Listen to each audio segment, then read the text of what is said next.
Dengan janji setengah kehilangan ini, Ares, Dewa Perang, kembali langsung ke kuil Dewa Perang, dan kemudian menggunakan susunan teleportasi Dewa Perang untuk mengangkut hampir 10.000 orang percaya Dewa Perang ke dalam Lord of God Starfield. Dan kerugiannya sangat besar, dan selama rencana Ares, Dewa Perang tercapai, itu akan ditanggung oleh kuil Zeus. Ares, Dewa Perang, sedang menunggu orang-orang percaya untuk menerima perintah untuk bergegas ke bidang bintang dewa utama. Dia datang jauh-jauh ke kediaman Qin Yichen, dan mengetuk pintu dengan penuh kerendahan hati. Feng, aku ingin menanyakan sesuatu padamu. Qin Yichen tahu bahwa membiarkan Dewa Perang Ares, Dewa Perang yang sangat populer dan menarik perhatian banyak orang hanya dengan muncul, dan membiarkannya tinggal di luar hanya akan membuat lebih banyak orang memperhatikannya. Ini bukan pengaturan yang baik untuk Qin Yichen. Jika terlalu banyak orang yang tahu di mana dia berada, dia harus berhati-hati saat keluar. Jika dewa-dewa liar yang cemburu pada diri mereka sendiri muncul, akan ada gesekan internal pada saat itu. Qin Yichen belum ingin melakukan hal bodoh seperti itu, jadi dia membiarkan Ares, Dewa Perang, memasuki halaman, dan kemudian dia memandangnya. Lain kali kamu datang, ingatlah untuk tetap rendah hati, jangan menarik begitu banyak perhatian. Katakan padaku, apa yang kamu cari dariku? Pengaturan baru apa yang dimiliki Zeus? Ares, Dewa Perang, menjelaskan semua hal sepele yang terjadi sebelumnya, dan kemudian menatap Qin Yichen dengan senyum jahat. Lihat penyamaranku. Qin Yichen tidak bisa menahan menggelengkan kepalanya dan tertawa. Ares, Dewa Perang, tidak diam selama periode waktu ini. Dia diam-diam berkomunikasi dengan Qin Yichen berkali-kali. Tentu saja Qin Yichen tahu bahwa Ares, Dewa Perang, telah diam-diam meminta para Templar untuk melakukan penyelidikan menyeluruh terhadap semua yang ada di dekatnya. Bidang bintang untuk membuat tanggul gelap di bawah lampu. Bukankah ini kebetulan? 1 jam yang lalu, ketika Zeus memanggil 12 dewa utama untuk mendiskusikan tindakan balasan, sebuah pesan telah disampaikan kepada Dewa Perang Ares. Ada mutasi di Fire Phoenix Star Territory. Berita tentang Ares, Dewa Perang, pertama kali dibagikan dengan Qin Yichen, dan dia juga berharap dia bisa pergi bersama. Yang terbaik adalah meminjam 3 orang dari kuil penguasa cahaya. Lin Bai, Zhao Wuling, dan Li Yun. Apalagi Zhao Wuling, Dewa Perang Ares terlalu serakah. Karena tempat di mana meriam penghancur Dewa Wanli mendarat berada di dekat kuil Ares, Dewa Perang, dia memiliki pemahaman yang jelas tentang kekuatan meriam penghancur Dewa Wanli.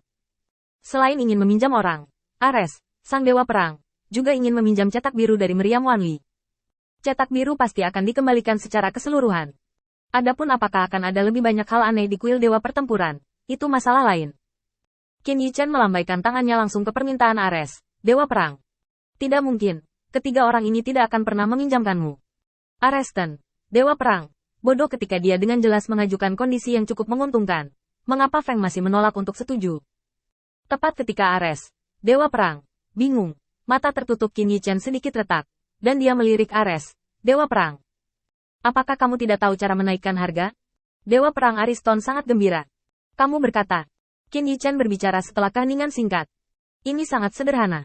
Kali ini, beritahu saya semua informasi yang Anda peroleh dari asap hitam.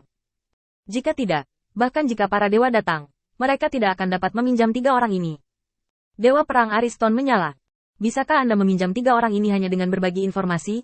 Dalam rencana awal Ares, Dewa Perang, meminjam Zhao Wuling sudah menjadi batasnya. Bagaimanapun, kuil penguasa cahaya baru saja dimulai, dan jarang 3 orang percaya untuk berdiri dan mendukung adegan itu. Pada saat ini, siapapun yang dapat meminjam akan mendapatkan. Tanpa diduga, pembukaan Qin Yichen adalah untuk meminjam 3 orang. Saya harus mengatakan bahwa Qin Yichen, saudara ini, benar-benar pada saat yang kritis. Melihat Ares, Dewa Perang, tidak setuju, Qin Yichen berpikir sejenak. Kalau begitu tambahkan Selao lain dengan kekuatan yang sama. Tidak bisa lebih.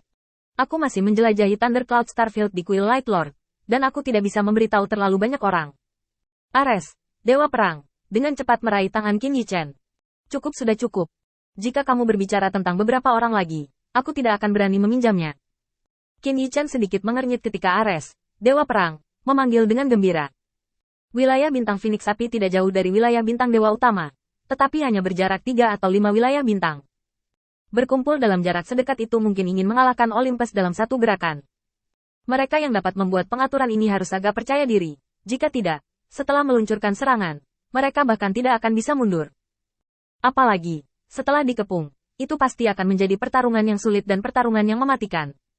Dalam situasi seperti itu, apa kartu lawan sangat penting.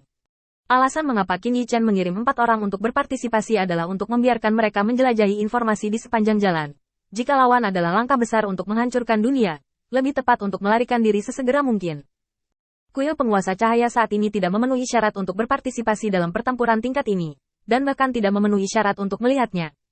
Sekarang ada Dewa Perang Ares untuk meminjam orang. Itu adalah situasi win-win.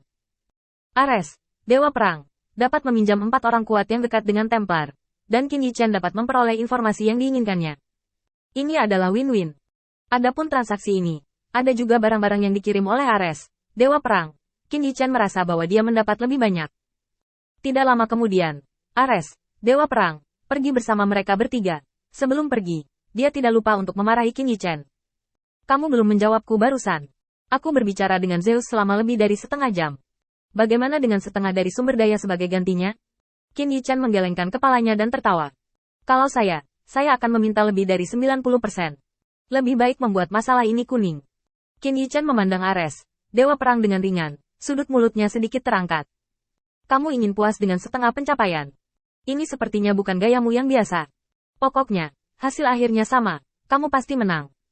Ares, Dewa Perang, tertegun sejenak, lalu tertawa, dan melemparkan cincin penyimpanan ke Qin Yichen. Hal baik yang saya berikan kepada Anda. Ingat untuk mengembalikannya kepada saya setelah membacanya. Jangan rusak, saya mencurinya.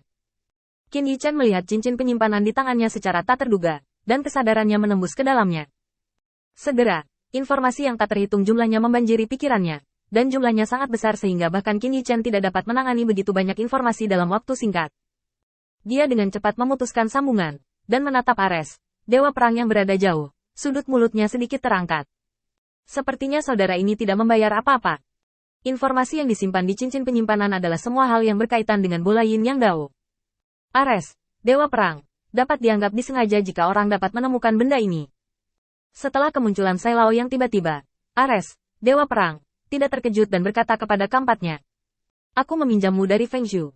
Jika kamu merasa bahwa lawan yang kamu temui tidak dapat mengatasinya, kamu dapat memilih untuk segera berteleportasi kembali ke kuil penguasa cahaya. Aku harap kamu mengingat ini.